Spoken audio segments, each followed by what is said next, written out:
আপনি ফেসবুকে আপনার এই যে কোরআনের শব্দাবলী দুটা বইয়ের আমি অ্যাড দেখলাম। এর দেখে তখন এই বই দুটো আমি কালেক্ট করলাম। কালেক্ট করার পরে আমি দেখলাম যে আমি যেভাবে চাচ্ছি বই দুটো এক্স্যাক্টলি সেভাবেই ডিজাইন করা। জি। তখন আমার কনফিডেন্সটা অনেক বেড়ে গেল যে না, ইনশাল্লাহ আমি এই কোরআনের ভাষাটা ইনশাল্লাহ রপ্ত করতে পারবো। যখন ওনারা এই বইগুলো কালেক্ট করেছে এবং দেখতেছে, ওনারা ওনারা এখন বলতেছে যে এই বইগুলো যদি একটা বছর পূর্বে, যদি কমপক্ষে একটা বছর পূর্বে যদি আমরা পেতাম, তাহলে আমরা তো অনেক আগেই থাকতাম। বিসমিল্লাহির রহমানির রহিম। আমি লং টাইম থেকে কোরআনের ভাষা, আল্লাহর ভাষা, এই আরবিটা শেখার জন্য আমি একটা আহ চেষ্টা করে আসতেছিলাম এবং হৃদয়ে এরকম একটা ইচ্ছা পোষণ করে আসতেছিলাম। বাট এই ভাষাটা শেখার সঠিক একটা প্ল্যাটফর্ম, সঠিক একটা ওয়ে আমি পাচ্ছিলাম না। হঠাৎ করে গত বছর মোস্ট প্রবাবলি 2000, গত বছর সেটা হবে সেপ্টেম্বর মাসের দিকে হবে। আপনি ফেসবুকে আপনার এই যে কোরআনের শব্দাবলী দুটা বইয়ের আমি অ্যাড দেখলাম। এর দেখে তখন এই বই দুটো আমি কালেক্ট করলাম। কালেক্ট করার পরে আমি দেখলাম যে আমি যেভাবে চাচ্ছি বই দুটো এক্স্যাক্টলি সেভাবেই ডিজাইন করা। জি। তখন আমার কনফিডেন্সটা অনেক বেড়ে গেল যে না, ইনশাল্লাহ আমি এই কোরআনের ভাষাটা ইনশাল্লাহ রপ্ত করতে পারবো। তারপর ওই বই দুটো আমি কালেক্ট করে পড়তে থাকলাম। আমি দেখতে পেলাম যে না, ইনশাল্লাহ এখানে যেভাবে এই গাইডলাইন দেওয়া হয়েছে, ইনস্ট্রাকশন দেওয়া হয়েছে, এটা যে কোনো জেনারেল শিক্ষিত কোনো মানুষ যদি এই বই দুটো কালেক্ট করে এবং এখানে যে ইনস্ট্রাকশন দেওয়া আছে সেটা যদি ফলো করে, তাহলে সহজেই যে কোনো জেনারেল শিক্ষিত মানুষ আল্লাহর এই ভাষাটা শিখতে পারবে ইনশাল্লাহ। এবং আলহামদুলিল্লাহ। আমার কাছে এত ভালো লাগে যে স্যার, আমি এই যে বললাম লং টাইম থেকে আমার একটা ছিল, ইচ্ছা ছিল যে আমি আসলে কি আদৌ এই ভাষাটা শিখতে পারবো। জি। আমি বিভিন্ন ওয়েতে ট্রাই করেছি, বাট সব ওয়ে গুলো আমার কাছে খুব কঠিন লেগেছে।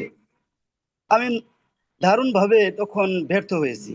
এক পর্যায়ে আশা ছেড়ে দিয়েছিলাম যে না, এটা মনে হয় আমার পক্ষে আর সম্ভব হবে না, আমি একজন জেনারেল শিক্ষিত মানুষ।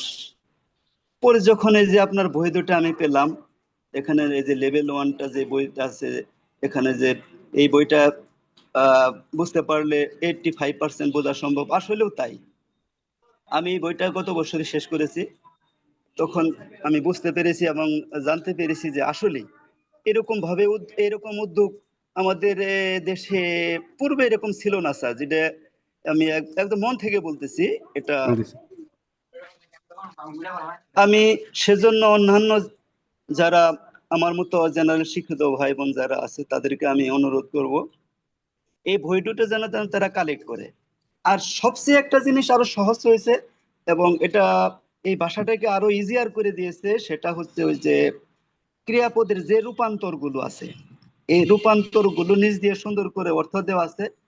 এগুলো যদি কোনো কোনো ভাই বা কোনো বোন যদি দিনে কয়েকবার করে একটু বাস নামাজে যাচ্ছে বা কোনো একটা কাজ করতে যাচ্ছে, অফিসে যাচ্ছে, তার জব প্লেসে যাচ্ছে, এই দু একটা একটা একটা ফেলে রূপান্তর একটু দেখে গেল বা মোবাইলে একটা স্ন্যাপ নিয়ে গেল অথবা পিডিএফ তো আছে, এরকম জি। ভাবে যে এরকম ভাবে দিনে 2 3 বার 4 বার বা একটু দেখা হয়, তাহলে দেখতে দেখতে দেখতে দেখতে আমরা তো কোরআন পড়তে অভ্যস্ত।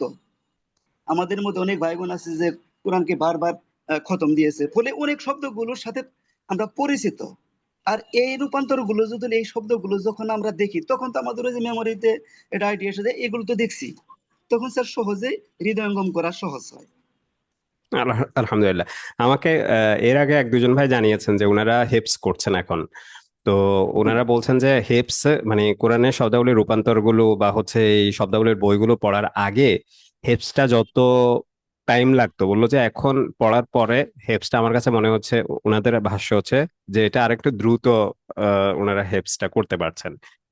জি জি। আহ এই ব্যাপারে আপনার কোনো অভিজ্ঞতা আছে কিনা, বা আপনি নিজে কখনো হেপস করার চেষ্টা করেছেন কিনা, বা হেপস মানে দেখুন, যদি নাও করেন, মানে আমি জানতে চাচ্ছি হচ্ছে হেপস করতে গেলে এটা কোনো কাজে লাগবে কিনা বলে মনে হয় যে সকল ভাই বোনেরা হেপস করেন। এখন যদি আমরা যারা হ্যাপস করি বা কিছু আয়াত আমরা যারা মুখস্থ করেছি, যখন আমরা এই শব্দগুলো দেখবো এই ভাষাটা শেখার জন্য আমরা যখন আরো চেষ্টা করব, তখন আমাদের ওই হিপসটা আরো ত্বরান্বিত হয়ে যাবে। কেন তখন অনেকটা আমাদের আরো মানে পরিচিত হয়ে যাবে, এবং অর্থের দিক দিক দিয়েও একটা আইডিয়া এসে যাবে। ফলে আমরা এই ভাষাটা সহজে আরো শিখতে পারবো, এবং এটা আমাদের জন্য আরো ইজিয়ার হয়ে যাবে স্যার। আমি আমার ফ্রেন্ড সার্কেলের মধ্যে এই বিষয়টা নিয়ে আহ বিস্তর আলোচনা করেছি। আমার ফ্রেন্ড সার্কেলের মধ্যে যারা আছে, পরেও অলরেডি কয়েকজন আমার বলার পর থেকে এই বইগুলো তারা কালেক্ট করেছে, আমি নিজে কালেক্ট করে দিয়েছি। ও জি। ওরা আমার মতো একটা আইডিয়া ছিল পূর্বে যে না, এরা একটু শুধুমাত্র যারা মাদ্রাসায় পড়ে এদের জন্য সম্ভব, আমরা জেনারেল এডুকেটেড পার্সন আমরা এটা কি করে বুঝবো। যখন ওনারা এই বইগুলো কালেক্ট করেছে এবং দেখতেছে, ওনারা ওনারা এখন বলতেছে যে এই বইগুলো যদি একটা বছর পূর্বে, যদি কমপক্ষে একটা বছর পূর্বে যদি আমরা পেতাম, তাহলে আমরা তো অনেক আগেই থাকতাম। তো আচ্ছা, ওনারা আপনার প্রতি খুবই কৃতজ্ঞ, এবং আপনার জন্য আলহামদুলিল্লাহ। ওনাদের যে এই ফাদার আছে, ওনারা খুব লার্ন পারসন, বলতেছে আপনাকে দোয়া করে, নামাজ পড়ে ওনারা দোয়া করে আলহামদুলিল্লাহ। তাহলে এই জাতীয় ব্যক্তিদের হায়াত বৃদ্ধি করে দেন, যে এই ধরনের একটা আলহামদুলিল্লাহ। মহৎ উদ্যোগ, এত কঠিন একটা বিষয়কে এত মানে সহজ করা, এত প্রাণবন্ত করা, এত বিজ্ঞানময় করে তোলা, ওনার তো অনেক পরিশ্রম লেগেছে। এই এই ধরনের পূর্বেতে এই ধরনের কোনো মানে পরিশ্রম কারো ছিল না, এটা তো একটা ব্রেন স্টর্মিং। সেজন্য অলরেডি আমাদের আরো কয়েকজন ভাই বোন রেডি হয়ে গেছে, এবং এই বইগুলো ওনারা কালেক্ট করবে। তো আমি আমার জেনারেল শিক্ষিত ভাই বোনদের উদ্দেশ্যে আমি একটা কথা বলবো, সেটা হচ্ছে যে যারা ভীতিতে আছেন, এই যে আরবি ভাষা শেখার ভীতিতে আছেন, অথবা যারা মনে করেন যে না, আরবি তো এই কোরআনের ভাষা, এটা বোঝা সম্ভব না, আপনারা কাইন্ডলি একটু বই দুটো একটু কালেক্ট করে কয়েকবার একটু খালি চোখ বললাম, দেখবেন আপনাদের যে যে ভীতিটা আছে এই ভয়টা আসে ইনশাল্লাহ কেটে যাবে, এবং ইনশাআল্লাহ। শতভাগ কনফিডেন্স আপনাদের ভিতরে সৃষ্টি হবে স্যার। ইনশাআল্লাহ।